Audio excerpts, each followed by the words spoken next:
الحمدللہ والصلاة والسلام علی رسول اللہ۔ آج میں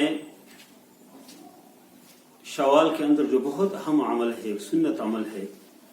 جس کو شوال کے 6 روزے کہا جاتا ہے اور 6 من شوال کے نام سے مشہور ہے، بعض لوگ اس کو 6 شوال بھی کہتے ہیں۔ ان روزوں کی اہمیت کے حوالے سے ذرا مختصر ایک حدیث آپ کے سامنے پیش کرتا ہوں۔ حضرت ابو ایوب انصاری رضی اللہ عنہ اس حدیث کے راوی ہے، وہ فرماتے ہیں کہ اللہ کے نبی صلی اللہ علیہ وسلم نے فرمایا، من صام رمضان، جو رمضان کے روزے رکھے، ثم اتبعہ 6 من شوال، اس کے بعد پھر شوال کے بھی 6 روزے ساتھ رکھے۔ پہلے رمضان کے اللہ روزے ادا کرنے کی توفیق عطا فرمائے، اس کے بعد پھر شوال کے بھی 7 روزے رکھے، رمضان کے بعد جو مہینے ہے شوال۔ فرمایا کان کصیام الدہر کلہ، گویا کہ اس نے پورا سال روزے رکھے، پورا سال سیام۔ اور بعض لوگ سیام الدہر کا معنی کرتے ہیں زندگی بھر، عمر بھر، اس کے دہر جو قرآن کے اندر بھی ذکر ہے، عربی لغت کے اندر اس کو زمانے کے لیے بھی استعمال ہوتا ہے، حل اتی علی الانسان سورۃ دہر میں، تو ادھر بھی دہر زمانے کے معنی پر ہے۔ تو اس کا مطلب یہ ہے کہ گویا کہ اس نے عمر بھر جتنی اس کی زندگی اس نے روزے ادا کی۔ چل اگر یہ معنی ہم نہ بھی کرے تو 1 سال کے روزوں کو جو اجر ہے یقیناً ان 6 روزوں سے انسان کو ملتے ہیں۔ تو پھر اس میں یہ کب رکھے انسان،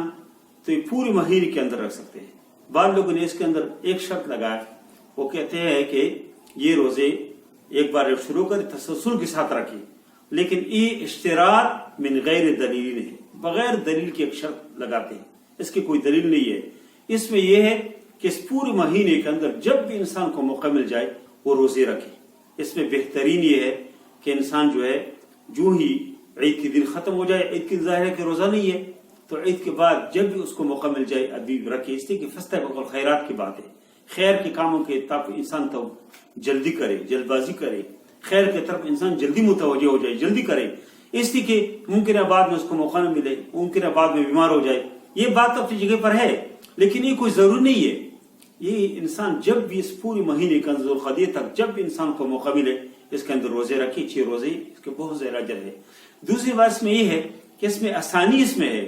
کہ انسان صوم داؤدی کو پر عمل کرے، یعنی ایک دن روزہ رکھے اور دوسرے دن جو ہے افطار کرے، پھر ایک دن روزہ رکھے پھر آگے افطار ہے، 12 دن کے اندر انسان 6 روزے رکھے۔ اس کے تیسرا طریقہ اس کا یہ ہے آسانی سے کہ انسان جو ہے اس کو بدھ نہیں، جمعرات اور پھر کے دن رکھے۔ اللہ کے نبی صلی اللہ علیہ وسلم جمعرات کے دن روزے رکھتے تھے، اس مہینے کے علاوہ بھی ہمیشہ کے لیے جمعرات کے دن روزہ فرماتے تھے نبی کریم صلی اللہ علیہ وسلم۔ اس طرح نبی کریم صلی اللہ علیہ وسلم پیر کے دن اور جمعرات ان 2 دن روزے رکھتے تھے ہر ہفتے میں 2 دن۔ تو اگر ہم اس کے اوپر یہ عمل کریں کہ ہم پیر اور جمعرات کو رکھیں تو ایک طرف تو ہم اس کے اندر شوال کے 6 روزے اس کو رکھیں، اور دوسری طرف یہ ہے کہ نبی کریم صلی اللہ علیہ وسلم کے جو عمل ہے اس کے اوپر اس کے ساتھ بھی ہم مطابقت کریں، اس کے ساتھ موافقت کریں، تو اجر اور ثواب کی بات ہے۔ اس لیے میں آپ سب سے درخواست کرتا ہوں کہ ہمیں کوشش کرنا چاہیے کہ ہم یہ 6 روزے ضرور رکھیں۔ آسان کام ہے، اتنی مشکل نہیں ہے، اور اجر اس کے بہت زیادہ ہے۔ تو اس لیے میں دعا گو ہوں کہ جن لوگوں نے رمضان کے اندر قرآن کی تلاوت کی ہے، روزے رکھے ہے، قیام اللیل کی ہے، اس طرح تراویح ادا کیا ہے، استغفار کیا ہے، صدقات کیا ہے، نیک اعمال کیا ہے، ہر قسم کمزوری سے بچنے کی کوشش کری، ہر نیکی کو اپنانے کی کوشش کی ہے،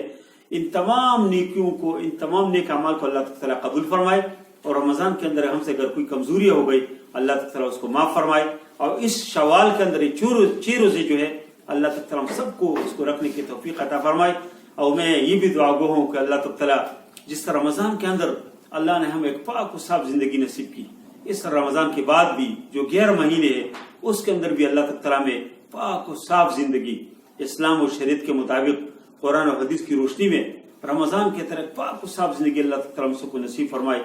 آگے بھی اللہ تعالیٰ اس 11 مہینے کے اندر ہمیں اللہ تعالیٰ قرآن کی تلاوت نصیب فرمائے کہ ہم اس کو بار بار قرآن پڑھے، ہم اذکار کریں اللہ تعالیٰ خوش کرنے کے لیے، استغفار کریں، اپنی گناہوں کے لیے استغفار کریں، ہم صدقات کریں،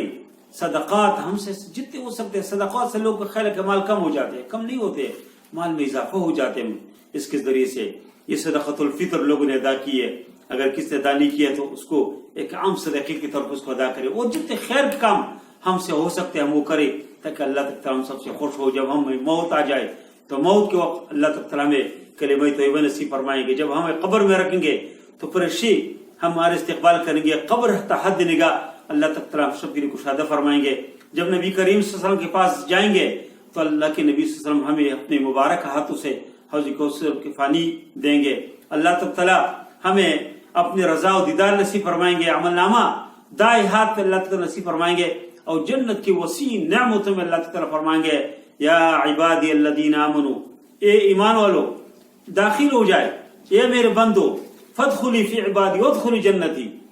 جنتوں میں داخل ہو جائے. تو یہ اس کے لیے ضروری ہے کہ ہم اس دنیا کے اندر پاک و صاف زندگی ہم گزارے، اسلام اور شریعت کے مطابق سے گزارے، شیطان کو